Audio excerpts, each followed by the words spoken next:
This is Black History Month, so to honor that, I'd like to introduce you to one of my favorite Black theologians who I became familiar with during my doctoral studies, M. Sean Copeland. I'm going to be showing you part of a video that I made back in 2020. So if you make comments about how much I've aged, just know that I blame you for that aging. The video quality is not as good as I'd like. I talk really fast in it, so my apologies about that. But hopefully it serves to give you a little introduction to Black theology. So here's me outlining the first chapter of her book, In Fleshing Freedom.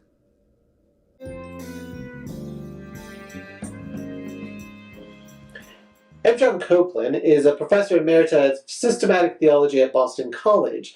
She was the first African-American and first African-American woman to serve as president of the Catholic Theological Society of America. Her first chapter is titled Body, Race, and Being, and in it, Copeland's focus is on the body, particularly Black women's bodies. She takes the Black woman's body in America and uses that as a prism through which she approaches theology. Now that could get criticized, maybe some might accuse it of identity politics. Shouldn't theology, the study of God, be about bigger, more universal things? Shouldn't we talk about all of humanity and not be so narrowly focused? But that's precisely the problem we have.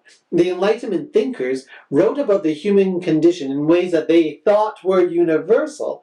But of course, they're white European men, and they're writing to other white European men about white European men. So the experience of women and other genders, of people of different races and cultures, that was either ignored, considered irrelevant, or deemed deviant. Black women's bodies in particular were objectified, exoticized, and dehumanized by the scientific and academic communities of their day. Those Enlightenment thinkers have had significant impact on our modern day theology, along with all of their assumptions about race and gender.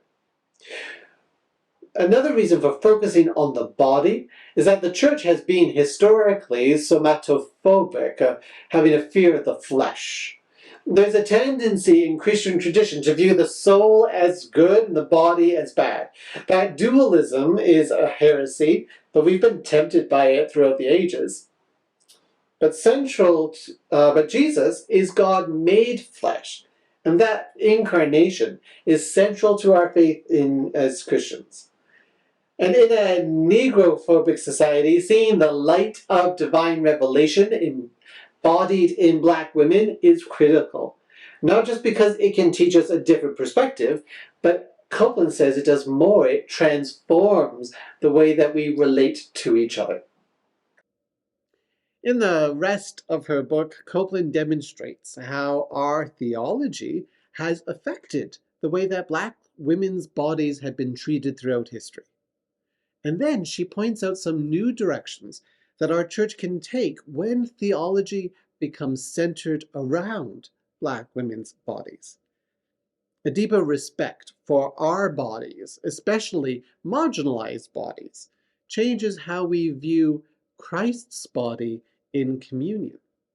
Just one example. Black theology teaches us the importance of recognizing that our theology, what we say and teach about God, it's coming from our own context and perspectives. If we are to get a fuller sense of who our Creator is, we need to hear all voices and perspectives, especially those voices that have historically been ignored. There is such deep wisdom there that needs to be shared. Let's listen to the voice of God in our own experience and the experience of others. Amen.